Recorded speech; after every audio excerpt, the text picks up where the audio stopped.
Os jatos russos dominaram os céus por tanto tempo quanto muitos de nós conseguimos lembrar. Nomes como MiG-31, Su-24, MiG-21 e Su-35 soam tão familiares quanto o rugido de seus motores. Essas aeronaves estão entre as mais avançadas do mundo, com capacidades quase futuristas, mesmo tendo sido construídas há décadas. E eles fizeram de novo. Conheça o Su-57, o primeiro caça multifunção de quinta geração da Rússia. Quando foi apresentado ao mundo, parecia pronto para dominar os céus. Ele foi projetado para ser muito rápido, ágil e extremamente armado. Alguns chegaram a sugerir que poderia superar o F-35 americano. Mas, após mais de 3 anos de guerra envolvendo a Rússia, quase não vimos sua atuação nas linhas de frente na Ucrânia. O que descobrimos ao analisar essa peça de engenharia? Será que ele realmente pode superar o F-35 ou seguirá o destino de outros aviões russos caindo e queimando? A altitude é alta, mas os riscos são ainda maiores. Chame seu parceiro de voo e prepare-se para o combate aéreo. Como criar um monstro? Origem, doutrina e design. Onde começa a nossa história? O Sukhoi 57, ou Su-57, tem origem no início dos anos 2000. Os detalhes ainda são nebulosos, já que o governo russo não é transparente com informações militares. No início dos anos 2000, após o colapso da União Soviética, os militares russos buscavam modernizar sua frota de aeronaves de combate. Os caças MiG-29 e Su-27 já mostravam sinais de envelhecimento, ainda confiáveis em algumas situações, mas claramente ultrapassados por qualquer inovação que a Lockheed Martin pudesse apresentar em Nevada naquela mesma semana. O Kremlin precisava de um novo projeto que não apenas igualasse, mas superasse as melhores aeronaves americanas em desenvolvimento. Chamado de T-50, o projeto começou em 2002, sob a liderança do designer-chefe da Sukhoi, Alexander Davydenko. Mas estava longe de ser um esforço individual. Davydenko coordenou um projeto colaborativo junto com a Associação de Produção de Aeronaves de Novosibirsk e a Associação de Produção de Aeronaves de Komsomolsk-no-Amur, onde seria feita a montagem final da aeronave. Vários componentes, como o conjunto de aviônicos, foram desenvolvidos por um consórcio de empresas russas de defesa e aeroespacial, selecionadas para a tarefa já em 2003. É curioso perceber que sistemas de armas avançados levam até 20 anos para ficarem prontos. Isso faz pensar em quais armas espaciais estão sendo desenvolvidas neste exato momento. O processo de fabricação se estendeu por anos nos anos 2000. Protótipos surgiram em 2010, mas logo apareceram vários problemas, incluindo rachaduras estruturais, nada ideal para uma aeronave feita para voar sem explodir. Apesar dos contratempos, militares e projetistas russos seguiram aprimorando o design e a produção. Em 2017, a aeronave foi renomeada de T-50 para Su-57, código da OTAN Felon. Mesmo com atrasos por dificuldades de fabricação, a produção em série provavelmente começou em 2022, marcando o primeiro caça multifunção de quinta geração da Rússia. Embora poucos Su-57 tenham sido vistos, o que já foi mostrado é impressionante. Vamos analisar. Como avaliar os diversos componentes de uma aeronave tão complexa? É útil começar entendendo 2 pontos principais: contexto e doutrina. A doutrina aérea russa para projetar caças geralmente segue a visão clássica: aeronaves especializadas em combate arar, com flexibilidade para atacar outros alvos quando necessário. Ao projetar um caça, é possível priorizar vários fatores, mas a escolha de onde concentrar esforços determina como ele voa, combate e quais limitações terá. No caso do Su-57, as prioridades foram velocidade, manobrabilidade e capacidade de carga. Também é essencial considerar as diferenças práticas entre um caça russo e um americano. Por exemplo, a capacidade de comunicação via satélite é um fator crucial. A cobertura de satélites dos Estados Unidos da América é praticamente global, enquanto a cobertura russa é bem mais limitada. Como os caças russos nem sempre conseguem se comunicar com satélites, ter uma aeronave rápida é essencial. Esse requisito impacta o projeto dos motores e dos tanques, tornando o Su-57 maior e mais pesado que o F-35 Lightning II. A aeronave mede 20,1 metros de comprimento, 14,1 metros de envergadura, 4,6 metros de altura e 78,8 metros quadrados de área de asa, dimensões grandes para um caça multifunção. Ela é maior que o F-22 Raptor, o F-35, o Eurofighter Typhoon, o J-20 e o Rafale. Além disso, possui peso máximo de decolagem de cerca de 35 mil quilos, o que é bastante para algo projetado para voar rápido. Mas não se deixe enganar pelo tamanho. O Su-57 é realmente rápido. Ele tem design de 2 motores, movido por turbofans com pós-combustão capazes de gerar milhares de quilos de empuxo. Em termos científicos, isso significa que ele é muito, muito rápido. Ao nível do mar, atinge até Mach 1,1, cerca de 1.350 km por hora, mesmo com a alta resistência do ar. Em altitudes elevadas, onde o ar é mais rarefeito, sua velocidade aumenta. Perto do teto operacional de 20.000 metros, o Su-57 pode supercruzar. Esse termo significa voar acima de Mach 1 sem utilizar os pós-combustores. Nessas condições, ele pode chegar a Mach 1,3, cerca de 1.400 km por hora. Com os pós-combustores ligados, ele vai ainda mais rápido e possui um recurso de emergência que permite ao Su-57 alcançar aproximadamente Mach 2. Podemos até chamar essa função de botão do ferrou. Além disso, os motores do Su-57 têm bicos de vetorização de empuxo, que proporcionam supermanobrabilidade e agilidade extra durante o combate. Na prática, isso permite manobras controladas em ângulos altos, essenciais em combates próximos, além de movimentos mais chamativos e menos úteis, como a famosa manobra Cobra. Um piloto de testes russo descreveu assim: é como fazer um caça de 5 toneladas dançar no céu. Não sabemos se isso foi elogio ou crítica, depende de quão bem ele dança. Com velocidade e manobrabilidade garantidas, resta a pergunta: e a carga útil? Um jato assim precisa de armas. Caso contrário, toda essa agilidade e velocidade serviriam apenas para shows aéreos. Mas fique tranquilo, o Su-57 está totalmente armado para o combate. Ele é versátil e pode receber diferentes armas para várias missões, cumprindo seu papel de caça multifunção. O jato transporta mísseis e bombas em compartimentos internos, protegidos por um sistema de defesa avançado. O piloto tem acesso a 2 compartimentos principais na fuselagem, podendo escolher entre mísseis de curto ou longo alcance. 2 compartimentos menores, próximos às nacelles dos motores, ajudam a manter o perfil furtivo da aeronave. Ao mesmo tempo, oferecem opções adicionais e, se necessário, pontos de fixação externos permitem instalar ainda mais armamentos. No total, até 10.000 quilos de armamentos podem ser transportados dentro e fora da aeronave. Além de funcionar como bombardeiro, ela possui um canhão automático de 13 mm, capaz de atingir inimigos móveis e aéreos, disparando dezenas de projéteis por segundo, e, presumivelmente, transformando os corpos inimigos em uma névoa fina. Além disso, transporta munições inteligentes e convencionais, como bombas cluster antitanque. Dependendo da configuração, ataca alvos aéreos, marítimos e terrestres. Em resumo, é um verdadeiro faz-tudo. E não para por aí. Lembre-se, quando falei do perfil furtivo da aeronave, o Su-57 não só é rápido e bem armado, mas também furtivo, em certo grau. Já dissemos que elementos de design influenciam outros aspectos, e na furtividade isso fica ainda mais evidente. Como a doutrina prioriza velocidade, agilidade e capacidade de carga, o radar ainda detecta a aeronave facilmente, já que ela é bem maior que outros caças modernos. Embora a seção transversal frontal seja bastante reduzida, essa vantagem diminui em outros ângulos. E quando armas externas são instaladas nos pontos de fixação, a visibilidade nos radares aumenta ainda mais. Apesar disso, vários recursos de design foram implementados para mitigar ao máximo esses efeitos. O exterior da aeronave traz um padrão pixelado em preto, cinza claro e cinza escuro que, segundo especialistas, melhora a furtividade e ainda garante um visual moderno. A estrutura é feita de materiais compostos, revestidos com camadas que absorvem ondas de radar, reduzindo ainda mais sua detecção.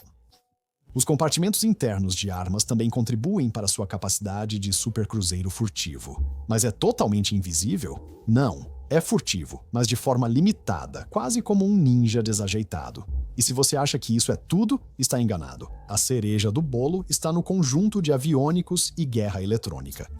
O sistema traz avanços notáveis para caças russos, incluindo um radar que rastreia múltiplos alvos com precisão, permitindo ao Su-57 engajar vários inimigos ao mesmo tempo. Além disso, seu sistema de contramedidas eletrônicas aumenta a sobrevivência ao detectar, bloquear e neutralizar diferentes ameaças, enquanto segue equipado com flares e chaff. O sistema de mira optrônico possui busca e rastreamento infravermelho passivo, detectando alvos de forma discreta e identificando se são amigos ou inimigos. A aeronave também tem um sistema de comunicações seguro e veloz, permitindo compartilhar dados em tempo real com pilotos e coordenadores durante o combate. A cabine conta com um visor montado no capacete, que projeta dados essenciais e informações de combate em realidade aumentada, ajudando os pilotos a tomar decisões rápidas e aumentando a consciência situacional. Ou seja, é basicamente como um capacete do Homem de Ferro, só que menos avançado tecnologicamente e sem o mordomo de inteligência artificial. Por fim, muitos componentes do Su-57 foram projetados de forma modular, permitindo atualizações constantes ao longo de sua vida útil. Essa abordagem garante que, mesmo com a evolução do combate, a aeronave continue eficaz ao se adaptar às novas tecnologias. Preparar-se para o futuro é fundamental em uma plataforma tão cara e complexa, especialmente porque a Força Aérea Russa precisa extrair o máximo de valor de seus caças, considerando o orçamento limitado e a frota reduzida. O diretor executivo da Corporação Unida de Aeronaves da Rússia, Vadim Baraka, afirmou que, com a expansão da produção do Su-57, novos recursos serão integrados à aeronave. Segundo ele, a plataforma Su-57 foi projetada para durar de 40 a 50 anos. Sua arquitetura aberta permite integrar várias tecnologias com poucas alterações nos sistemas principais. A integração de drones ao Su-57 será central nos futuros sistemas de combate. Nos próximos anos, novos recursos serão incorporados aos modelos em série pelo programa de modernização. Fim da citação. Essa é uma estratégia sólida de longo prazo. Por exemplo, o F-15 americano, cujo primeiro voo ocorreu no início dos anos 1970, segue em serviço até hoje, graças às muitas atualizações bem-sucedidas feitas ao longo do tempo. Mas comparar o Su-57 ao F-15 não é onde os militares russos querem chegar. Eles estão mirando no topo, no melhor do melhor. Eles estão basicamente mirando no F-35. E se você pretende derrubar o rei, é melhor não errar. O F-35, utilidade, capacidade, letalidade.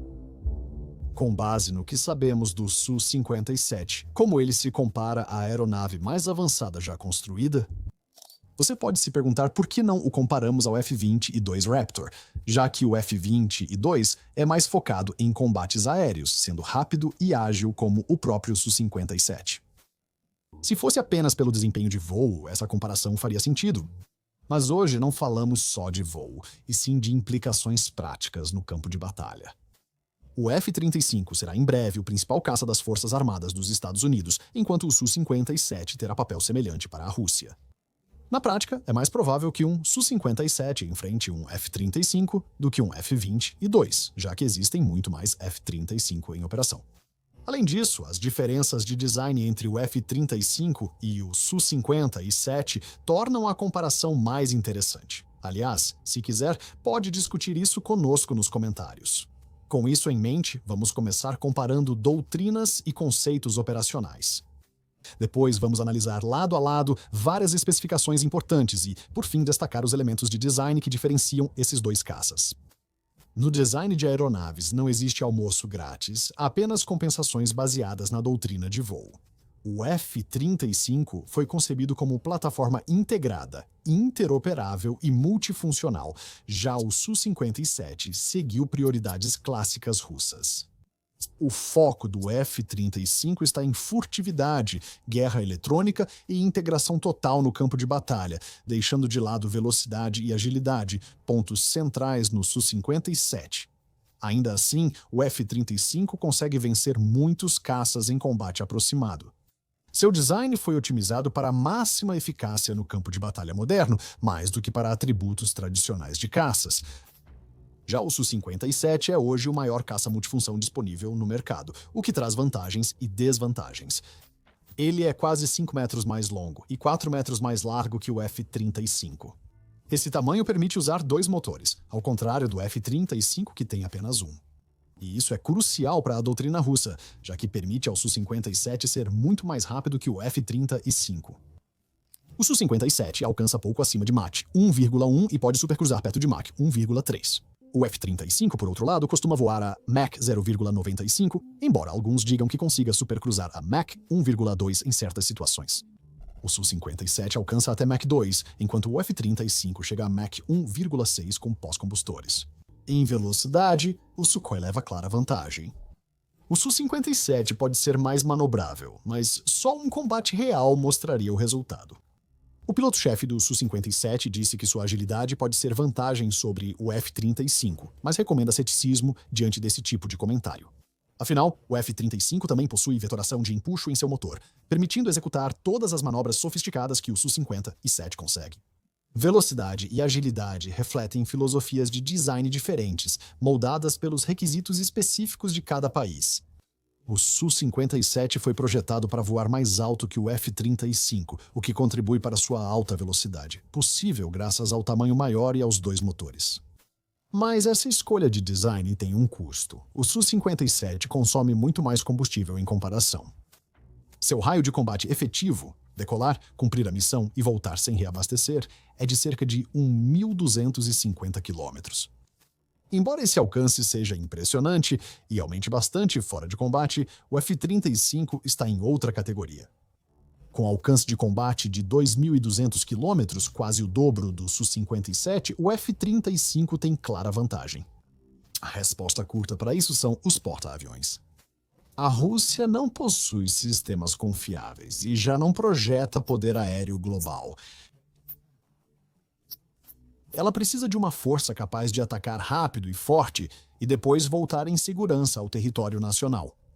Já os Estados Unidos têm exagerando 1 milhão de porta-aviões, projetando influência global e entregando sua dose de liberdade a qualquer país que desagrade a Casa Branca naquela semana.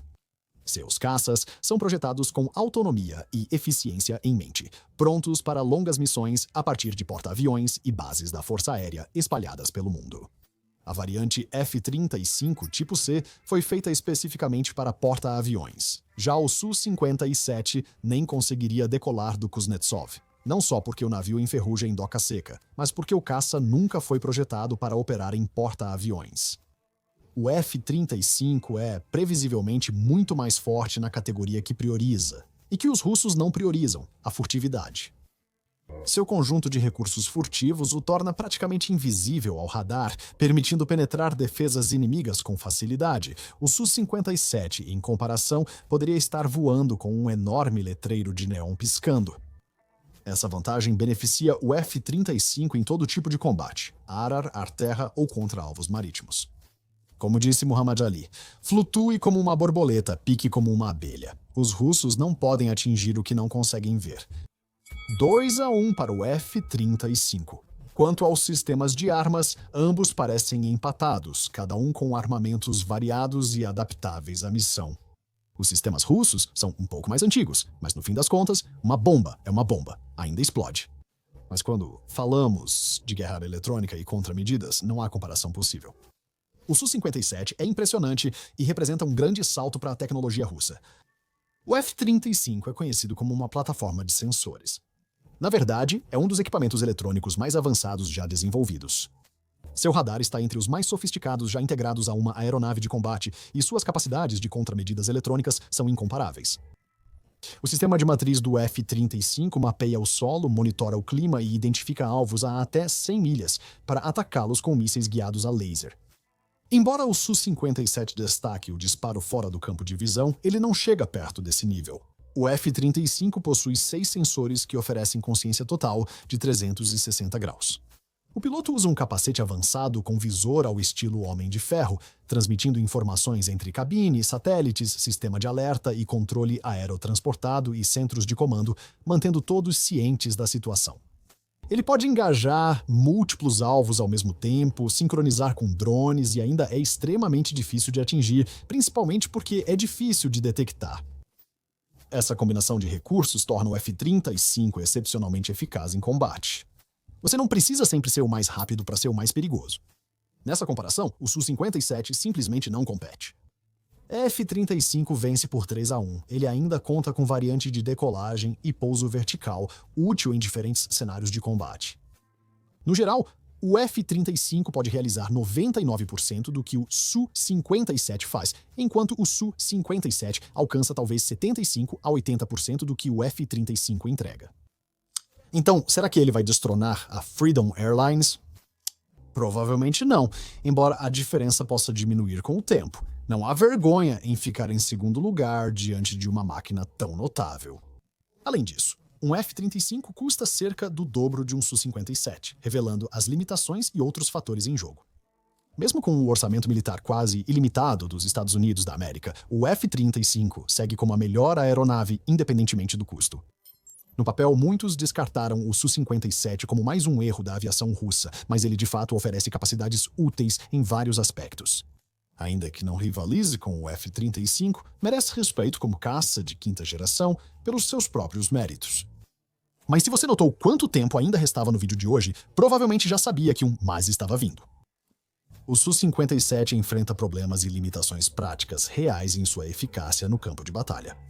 A aeronave impressiona no papel, mas guerras não se vencem no papel. Esse meio esconde detalhes e contextos, deixando claro que o Su-57 é mais fraco como plataforma de armas na prática. Problemas do Su-57: economia, vendas e produção em escala. O maior problema do Su-57 é a dificuldade da Rússia em ampliar sua produção. O Su-57 teve vários atrasos antes de iniciar a produção em série em 2022. O que deveria ser uma operação militar especial de 3 dias na Ucrânia já se transformou em um atoleiro de 3 anos. Com a mudança da economia de guerra da Rússia, as sanções dificultaram a obtenção de peças e eletrônicos avançados para fabricar caças de quinta geração rapidamente. Isso inclui matrizes avançadas, radares, óptica, inteligência artificial, sistemas de comunicação por software e armamentos aéreos. Assim, a Rússia não consegue produzir os Su-57 em grande escala, nem acelerar a fabricação, mantendo o número total baixo. O governo russo planeja ter 76 Su-57 até 2030, mas o número atual é desconhecido e certamente muito menor que essa meta. Em comparação, a Lockheed Martin declarou recentemente que haverá 600 F-35 em operação na Europa até 2030.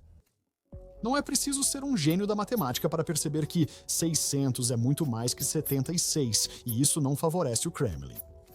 E não é só que a Rússia precise desses caças para suas próprias forças, embora isso seja verdade. Ela também precisa vendê-los e exportá-los para outros países. Muitos países recuperam os custos de desenvolvimento e ainda geram receita exportando plataformas de armas, uma prática comum tanto na Rússia quanto nos Estados Unidos desde a Guerra Fria. Esse é um dos motivos pelos quais tantos grupos guerrilheiros ao redor do mundo usam diferentes versões do fuzil de assalto AK-47. Pode parecer óbvio, mas para vender um produto, ele precisa existir primeiro. O gargalo na produção do Su-57 está prejudicando o potencial de vendas. Em 2018, a Índia quase coproduziu o Su-57 com a Rússia, mas abandonou o projeto por divergências de custos e tecnologia. Isso cria um paradoxo. É difícil vender aviões que ainda não existem, mas a Rússia precisa justamente dessas pré-vendas para financiar a produção. Sem esse ciclo contínuo de vendas e fabricação, dificilmente a produção em massa do Su-57 avançará. E não existe entrega no dia seguinte da Amazon quando se trata de colocar uma máquina dessas no ar. Vender para aliados também fica difícil quando o avião não tem boa reputação. A percepção vira realidade quando não se sabe como essas aeronaves se comportam em combate, e isso veremos em breve. Em 2019, em meio a enormes atrasos, um Su-57 caiu durante um voo de teste, atrasando ainda mais a entrega para a Força Aérea Russa e afastando possíveis compradores. Mesmo que o Su-57 seja mais seguro hoje, e aquele incidente tenha sido isolado, a percepção continua negativa, prejudicando vendas e produção. Quando foi exibido em um show aéreo militar na China, no fim de 2024, foi ridicularizado porque o protótipo parecia ter sido montado por uma criança de 7 anos. Definitivamente não pegou bem. Rachaduras na fuselagem, parafusos expostos e outros defeitos nos protótipos revelam falhas preocupantes na produção. Isso aponta para um padrão de fabricação que parece aceitar que o suficiente já basta, algo que, segundo muitos, não deveria existir no universo dos caças. O Dr. Mateusz Schmidt, professor de Segurança Nacional na Universidade de New Haven, afirmou que, apesar do bom design aerodinâmico, a Rússia ainda apresenta tecnologia de fabricação e materiais inferiores. Essa doeu. Além disso, o F-35 representa um desafio enorme no mercado de exportação por estar amplamente disponível. Quando você já faz parte do clube exclusivo que possui um caça de quinta geração, sobra pouca necessidade de um Su-57. E o número de países dispostos a adotar plataformas de armas russas diminui cada vez mais, exigindo novos ciclos de desenvolvimento. Fazer parte do clube do F-35 é sinônimo de aliança sólida e acesso ao círculo interno dos Estados Unidos da América. Hoje, poucas nações querem ser vistas como grandes parceiras da Rússia por causa da guerra na Ucrânia. Normalmente, a comunidade internacional desaprova invasões a países vizinhos. Apesar do interesse de Irã, Coreia do Norte, Argélia e alguns outros, o mercado permanece limitado. Com o F-35 sendo superior, não surpreende que a Rússia enfrente dificuldades para vender seus caças e manter a produção ativa. Um dos grandes atrativos do Su-57 é sua modularidade e o potencial de receber upgrades contínuos com as tecnologias mais recentes. Mas uma coisa é prometer desenvolvimento contínuo, outra bem diferente é conseguir entregar essas melhorias em larga escala. Esse é um compromisso caro para a Rússia pelos próximos 40 a 50 anos do ciclo de vida da aeronave. Considerando a postura lenta da Rússia em modernizar seu armamento, preferindo usar tecnologia soviética antiga, ainda não se sabe como o Su-57 vai se sair no futuro. Será que ele acabará sendo deixado de lado por ser caro demais para modernizar? Já vimos tanques T-34 e rifles Mosin Nagant na Ucrânia.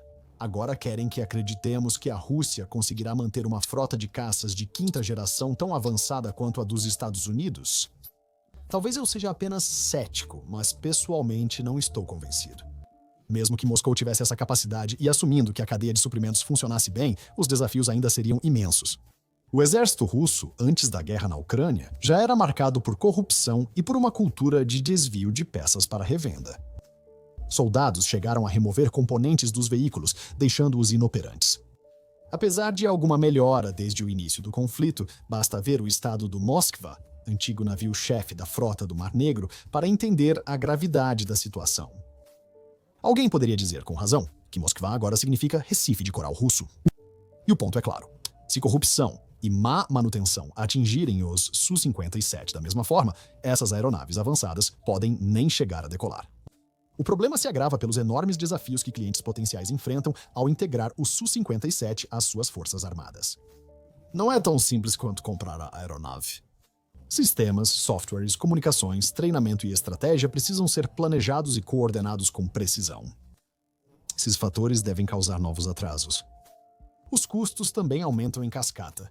Muitos talvez não saibam que a maioria dos caças, que suportam altas forças G e voam acima de Mach 1, exige manutenção intensiva.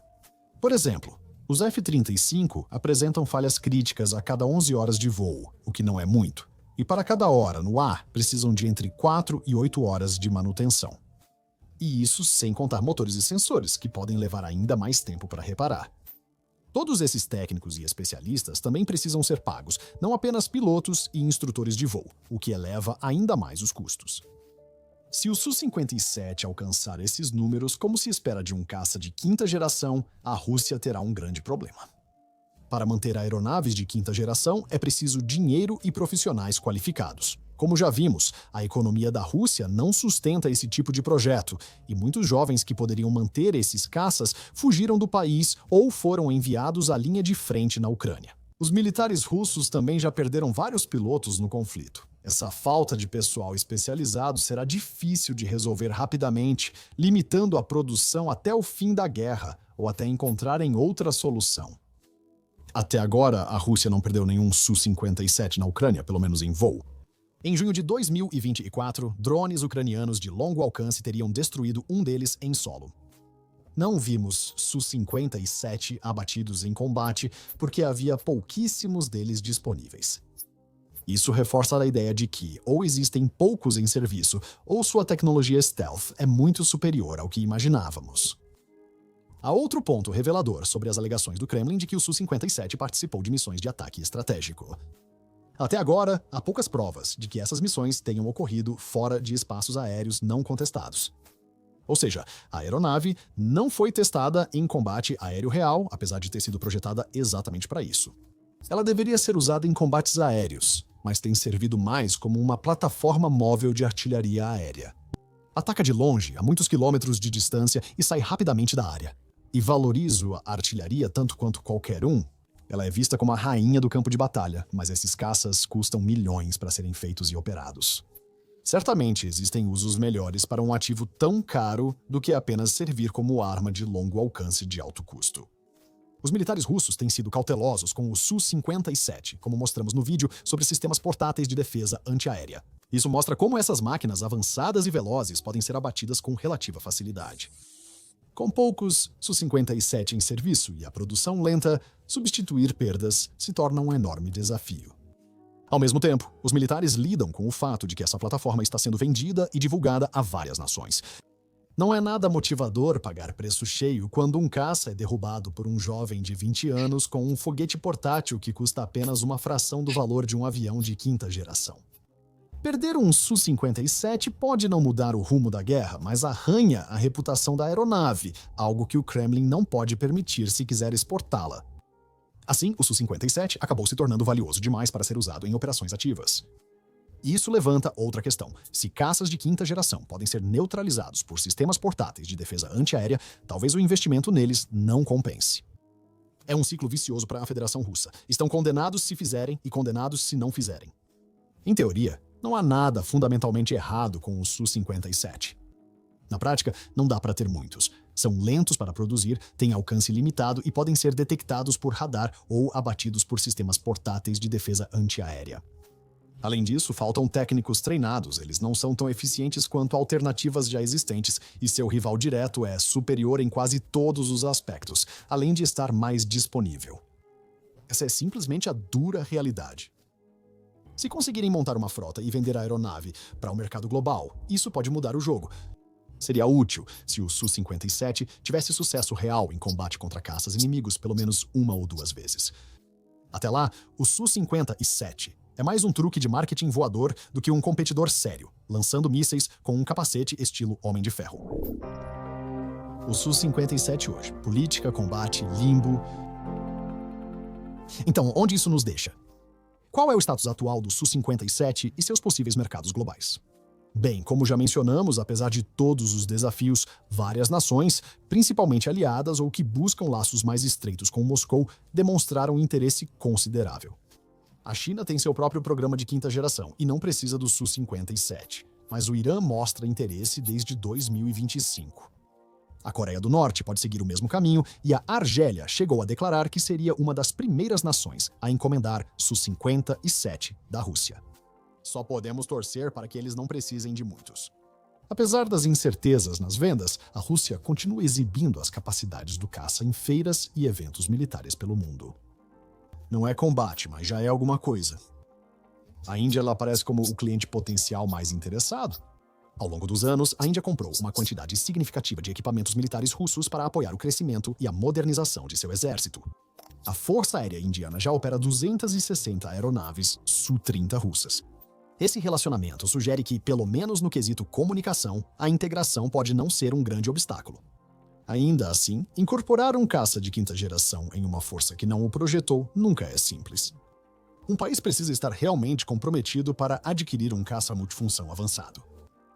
A boa notícia para a Rússia é que a Índia está claramente comprometida e qualquer pedido indiano provavelmente seria substancial. Um acordo assim poderia impulsionar significativamente a produção russa do Su-57. Normalmente, um pedido incluiria também direitos de produção, permitindo que a Índia fabricasse localmente as aeronaves ao longo do tempo. Em consequência, Nova Delhi não precisaria comprar grandes quantidades da Rússia, o que ainda assim seria vantajoso para os indianos. Ao mesmo tempo, a Índia poderia obter legalmente e com rapidez a maioria dos componentes que Moscou tem dificuldade de adquirir por causa das sanções. Esse acordo seria uma porta dos fundos para a Rússia aumentar a produção e poderia até acelerá-la se a Índia aceitasse correr esse risco no cenário internacional. A má notícia para Moscou é que eles não são os únicos na jogada. A Índia já possui seus próprios aviões. Os Estados Unidos também demonstraram interesse e ofereceram o F-35 à Índia, com o presidente Donald Trump se reunindo com Narendra Modi para propor a plataforma em larga escala. O F-35 é visto como uma aeronave superior, e quando se fala em caças caros de quinta geração, você quer o melhor. Esse acordo chegou à fase de proposta em março de 2025. No entanto, do ponto de vista indiano, a oferta parece mais simbólica do que prática. O desafio de integração permaneceria com o F-35, além de seu preço ainda mais alto. A China tem seu próprio caça furtivo de quinta geração, mas como os dois países mal conseguem cooperar, é improvável que compartilhem tecnologia avançada como se fossem cartas de Pokémon. Também existem implicações políticas a considerar. A Índia quer evitar depender de uma única nação para o fornecimento de peças críticas dessas aeronaves. Por isso, Nova Delhi já colaborou com Moscou no desenvolvimento do Su-57. Esse tipo de acordo com direitos de produção é muito atraente para a Índia. O Su-57 é viável por várias razões, mas a Índia precisa de estabilidade e capacidade de fabricá-lo internamente, algo dificultado pelo atual relacionamento tenso com a Rússia. As Forças Armadas Indianas ainda buscam alcançar o padrão global. Elas precisam de um sistema que iguale ou supere os usados por seus rivais regionais, China e Paquistão. O F-35 atende a essa demanda. Desde 2008, a Índia já gastou 20 bilhões de dólares em armas norte-americanas, demonstrando preferência por Washington. Essa opção também não é ideal, pois o F-35 não oferece direitos de produção como o Su-57, algo importante para a Índia. A Índia pode decidir se o Su-57 será visto como um caça de quinta geração bem-sucedido ou apenas um fracasso caro que a Rússia não conseguiu vender. No momento, a Rússia continua sendo o único país com Su-57 operacionais, então qualquer venda em potencial já é um passo na direção certa. Desenvolvimentos recentes mostraram uma diversificação lenta, com variantes únicas surgindo do projeto original. Apesar de não serem jatos de decolagem e pouso vertical, esses modelos representam um avanço. A produção segue de forma gradual, com 2 novos Su-57 entregues ao exército russo em abril de 2025. A aeronave ainda sofre atrasos na produção, com poucas unidades na linha de montagem. No geral, o Su-57 nunca terá uma chance justa. Ele é produzido por um país que hoje não tem estrutura para vender, comercializar, oferecer serviço ou usar a aeronave como planejado. As pessoas veem imagens granuladas de um que foi destruído na Ucrânia e comemoram o momento, e não há nada de errado nisso. Mas a percepção é realidade. Este é um caça multifunção um pouco antigo, mas ainda capaz, vindo de um país cuja imagem está em seu ponto mais baixo de todos os tempos. Podemos debater hipóteses e cenários ideais o dia inteiro. Mas vivemos no mundo real. Moscou ainda enfrenta muitos desafios para tornar esse projeto caro realmente compensador. Embora a percepção tenha sem dúvida seu peso, a realidade é inflexível, não importa o quanto o Kremlin tente ignorá-la. Talvez o Su-57 nunca tenha uma chance justa, mesmo sendo teoricamente impressionante como equipamento militar. Se as fábricas não conseguem pessoal suficiente para construí-los em uma velocidade razoável, se não podem ser usados em cenários reais de combate e se não podem ser mantidos adequadamente, então talvez realmente não mereçam essa chance. Quanto a mim, eu escolheria um F-35. Obrigado por assistir.